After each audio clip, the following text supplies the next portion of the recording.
Hello, welcome back to my YouTube channel. അപ്പോൾ എല്ലാവരും സുഖമായിട്ടിരിക്കുന്നു എന്ന് വിചാരിക്കുന്നു. ഞങ്ങളും അടിപൊളിയായിട്ടിരിക്കുന്നു. വാഗമണ്ണിലെ സെക്കൻഡ് ഡേ ആണെന്ന്. എല്ലാവരും നേരത്തെ എഴുന്നേറ്റിട്ടുണ്ട്. അതിൻ്റെ ആഹ്ലാദമൊക്കെയാണ് കാണുന്നത്. അപ്പോൾ നമ്മുടെ ബാൽക്കണിയിൽ നിന്നുള്ളൊരു വ്യൂ എന്ന് പറഞ്ഞാൽ അടിപൊളി വ്യൂ ആയിരുന്നു. കോട എന്നൊക്കെ പറഞ്ഞാൽ ഫുൾ കോടയായിരുന്നു, ഒന്നും കാണത്തില്ല. ഇപ്പം ഓരോ കാറ്റ് വരുന്നതനുസരിച്ച് തെളിഞ്ഞ് വരുന്നതേ ഉള്ളൂ. അപ്പോൾ നമുക്കിന്ന് കുറച്ചധികം പ്ലാൻസൊക്കെ ഉണ്ട്. അപ്പോൾ ഇവരെ വെച്ചിട്ട് എത്രത്തോളം നടക്കുമെന്നൊന്നും അറിയത്തില്ല, നമുക്ക് നോക്കാം. ഇപ്പോൾ രാവിലെ എണീറ്റ പാടെ തൊമ്മൂന് പൂളിൽ പോകണം എന്നുള്ള ഭയങ്കര പ്രശ്നമായിരുന്നു. അങ്ങനെ എണീറ്റ പാടെ നേരെ പൂളിലേക്കാണ് വന്നത്. നല്ല കാറ്റായിരുന്നു, തണുത്തിട്ട് മേല. വെള്ളത്തിൽ ചാടണമെന്നൊന്നുമില്ല, കരയത്തിരുന്നൊന്ന് കാല് നനച്ച് കളിച്ചാൽ മതി, അത്രേ ഉള്ളൂ. അങ്ങനെ പിന്നെ ഡ്രസ്സൊക്കെ മാറി വന്ന് കുറേ സമയം അവിടെ ഇരുന്ന് കളിച്ചു. യസുവും രാവിലെ ഭയങ്കര സന്തോഷത്തിലായിരുന്നു. മങ്കി ക്യാപ്പൊക്കെ വെച്ച് ഇങ്ങനെ നടക്കുമായിരുന്നു. നല്ല കാറ്റായിരുന്നുകൊണ്ട് വെച്ചതാണ്. പിന്നെ തൊമ്മൂനെ വേറെ കുറേ സ്ഥലത്ത് നമുക്ക് പോകാനുണ്ടെന്നൊക്കെ പറഞ്ഞിട്ടാണ് കയറ്റിക്കൊണ്ട് വന്നത്. അങ്ങനെ നമ്മൾ നേരെ റെഡിയായിട്ട് അഡ്വഞ്ചർ പാർക്കിലേക്കാണ് പോകുന്നത്. നമ്മുടെ റിസോർട്ടിൽ നിന്ന് ഏകദേശം ഒരു അരമണിക്കൂർ ദൂരം, ഒരു 15 കിലോമീറ്ററാണ് അഡ്വഞ്ചർ പാർക്കിലേക്കുള്ളത്. സ്ഥലത്തിൻ്റെ പേര് കോലാഹലമേട്, വാഗമണ്ണിൽ. അപ്പോൾ നമ്മളിനി അങ്ങോട്ട് പോവുകയാണ്. അപ്പോൾ അവിടെ അഡ്വഞ്ചർ പാർക്കിൽ ചെന്നാലും നമ്മുടെ ആദ്യത്തെ പ്രയോറിറ്റി എന്ന് പറഞ്ഞാൽ തന്നെ ഗ്ലാസ് ബ്രിഡ്ജ് ആണ് നമ്മൾ ഫോക്കസ് ചെയ്യുന്നത്.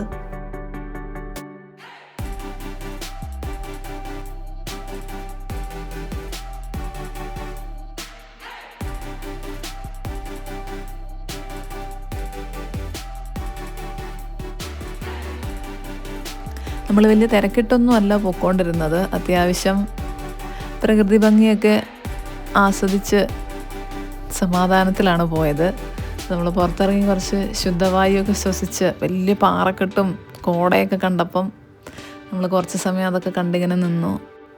അപ്പം ഇന്ന് ഇടുക്കി ജില്ലയിൽ മൊത്തം കളക്ടറുടെ ഒരു ഓർഡർ ഉള്ളതുകൊണ്ട് ഈ കമാൻഡർ ജീപ്പുകൾ, ടൂറിസ്റ്റുകളെ കൊണ്ടുപോകുന്ന ജീപ്പുകളൊന്നും എടുക്കാൻ പാടില്ല എന്നെന്തോ ഉണ്ടായിരുന്നു. അതുകൊണ്ട് റോഡ് വളരെ കാലിയാന്നല്ല, ജീപ്പിൻ്റെ ശല്യം വളരെ കുറവായിരുന്നു.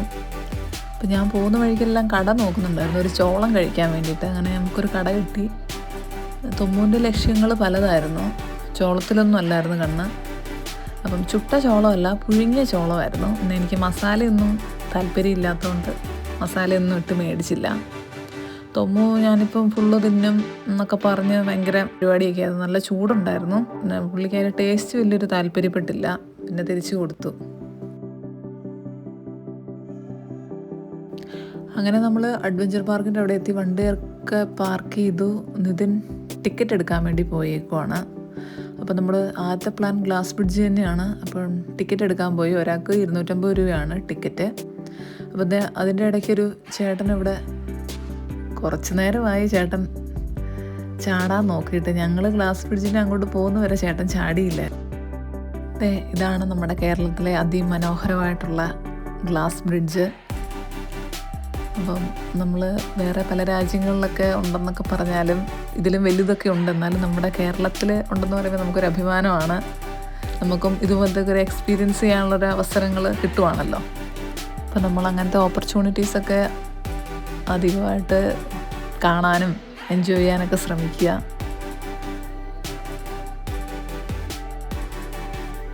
ഞങ്ങൾ ചെന്ന ദിവസവും വലിയ തിരക്ക് ഇല്ലായിരുന്നു. വീക്കെൻഡ് അല്ലാത്തതുകൊണ്ട് തിരക്ക് കുറച്ച് കുറവായിരുന്നു. അപ്പം നമ്മൾ ഒരു 5 മിനിറ്റ് വെയിറ്റ് ചെയ്യേണ്ടി വന്നു. ഒരു ബാച്ച് കയറിയതേ ഉണ്ടായിരുന്നുള്ളൂ നമ്മൾ ചെന്നപ്പം.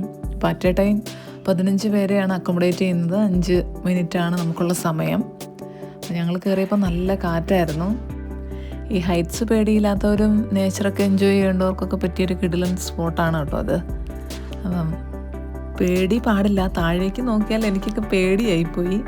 പിന്നെ പിള്ളേരെ എടുക്കാൻ പാടില്ല, നമ്മൾ ചിലപ്പോൾ വീഴാനുള്ള ചാൻസ് വളരെ കൂടുതലാണ്. അതവർ നേരത്തെ പറഞ്ഞിട്ടുണ്ടായിരുന്നു. യസുവാണെങ്കിൽ കാറ്റടിച്ചപ്പോഴത്തേക്കും ഭയങ്കര കരച്ചിലായിരുന്നു. ശ്വാസം മുട്ടിയിട്ടാണ്, ജലദോഷവും മൂക്കടപ്പും കൂടെ ഉള്ളതുകൊണ്ട് കാറ്റടിക്കുമ്പോഴത്തേക്കും അങ്ങ് ഭയങ്കര കരച്ചിലായിരുന്നു.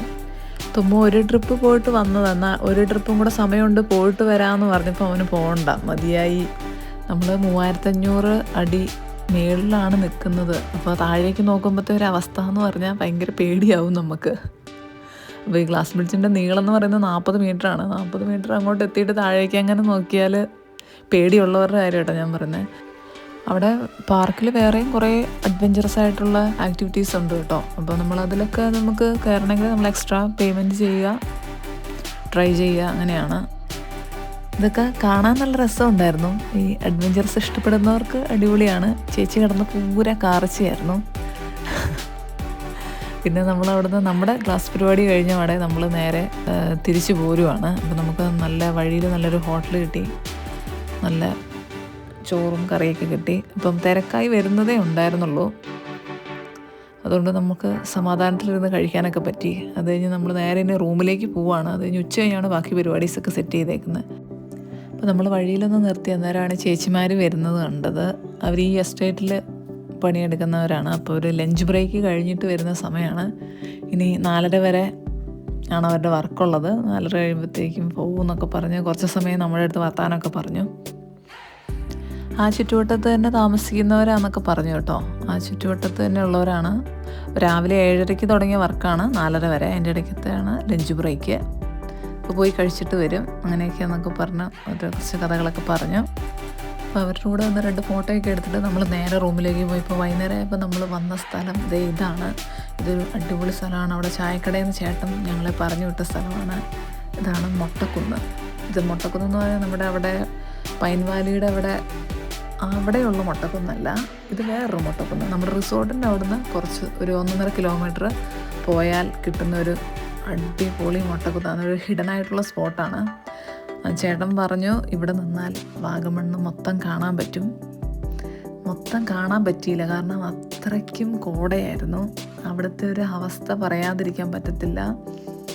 ഇത്രയും ഒരു കോടയും കാറ്റും ഒന്നും കാണാൻ പറ്റത്തില്ല.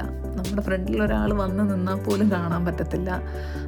നമുക്ക് ഫ്രണ്ടിലേക്ക് നടന്നു പോകാൻ പറ്റത്തില്ല, കാരണം എങ്ങോട്ടാണെന്ന് നമുക്ക് തിരിയത്തില്ല.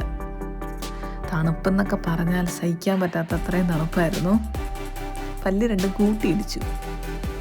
പക്ഷെ അവിടുത്തെ ഒരു വൈബ് എന്ന് പറഞ്ഞാൽ കിടിലൻ അടിപൊളി വൈബായിരുന്നു, ഒന്നും പറയാനില്ല. ആ ചേട്ടന് സ്പെഷ്യൽ താങ്ക്സ്.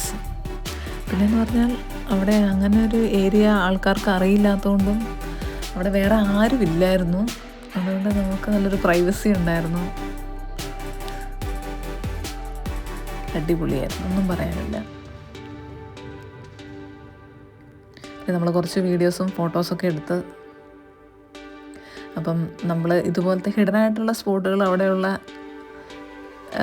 ലോക്കൽ ആൾക്കാർ, നാട്ടുകാരായിട്ടുള്ള ആൾക്കാർക്കാണ് ഇതുപോലത്തെ ഹിഡനായിട്ടുള്ള സ്പോട്ടുകളൊക്കെ അറിയാം. അപ്പോൾ നമ്മൾ അറ്റ്ലീസ്റ്റ് ഒരു ചായക്കടയിലെങ്കിലും ചോദിക്കുക, ചേട്ടാ നമുക്ക് അങ്ങോട്ട് പോയാൽ എന്തെങ്കിലും കാണാനുണ്ടോ എന്ന് ചോദിച്ചാൽ അവർ ചിലപ്പോൾ ഇതുപോലത്തെ സ്വർഗത്തിലേക്കായിരിക്കും നമ്മളെ പറഞ്ഞു വിടുന്നത്. അടിപൊളിയൊന്നും പറയാനില്ല. ഡാഡിയൊക്കെ തണുപ്പ് സഹിക്കാൻ പറ്റാവുന്നവർക്ക് പോലും തണുപ്പ് സഹിക്കാൻ പറ്റാത്തൊരവസ്ഥയായിരുന്നു.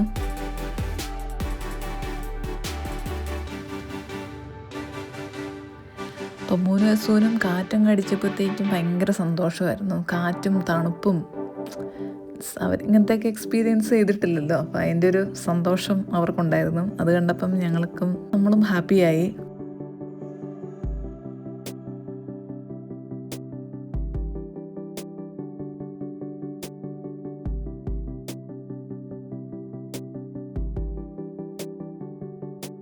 കുറച്ച് കാര്യങ്ങളൊക്കെ കവർ ചെയ്യാൻ പറ്റുള്ളൂ, കാരണം ഇവരെ വെച്ചുകൊണ്ട് നമുക്ക് ഒത്തിരി ഒന്നും എക്സ്പെക്റ്റ് ചെയ്യാൻ പറ്റത്തില്ല. ഇവർ ഇത്രയൊക്കെ അഡ്ജസ്റ്റ് ചെയ്യുന്നതുകൊണ്ടാണ് നമുക്ക് ഇത്രയെങ്കിലുമൊക്കെ കവർ ചെയ്യാൻ പറ്റുന്നത്.